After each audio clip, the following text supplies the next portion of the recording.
With Amanda Bond, who's the Chief Executive of British Dressage. Tell us a little bit about what your role is in this actual event.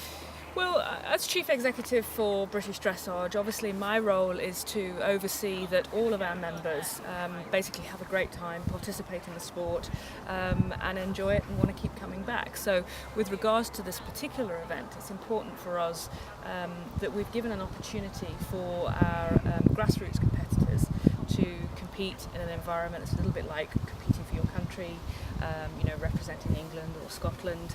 And to have a taste of an international event. So really it's just to be here to support everybody and make sure everybody has a great time.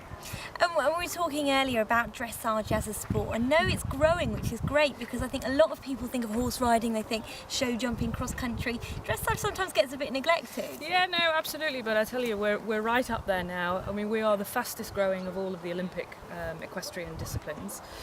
We currently have 13,500 full members who are riding within the sport, but in addition to that we launched a new membership, which is our associate membership, which is a free membership, and that was designed to open up our doors to anybody that wants to find out more about dressage. And we launched that a year ago, and we now have 17,000 of those members. So that just shows you that there's lots of people out there really, really passionate about dressage.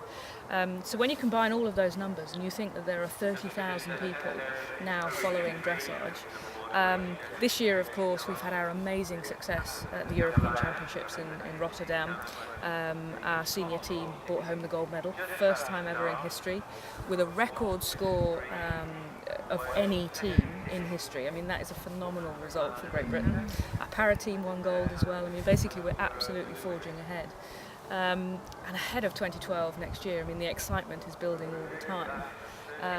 If you look at our web stats, I said to you earlier, we had nearly 2 million web visits last year, and that shows you that people are following our sport and they're passionate to know more. Yeah, so sometimes there's a bit of a stigma attached to horse riding, it might be a little bit posh, but when you come to events like this, you realise it's not really like No, that. absolutely.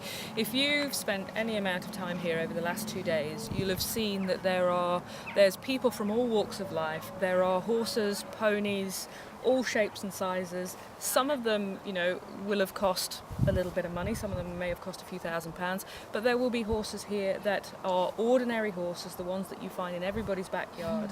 And there's something for all the levels. This event has gone from right the way from prelim level all the way up through to Prix St George, so that again, something for everybody. And when you talk to, I think one of the misnomers that you get within dressage is people go, oh, I'm not good enough, or my horse is not good enough. My horse isn't a posh warm blood.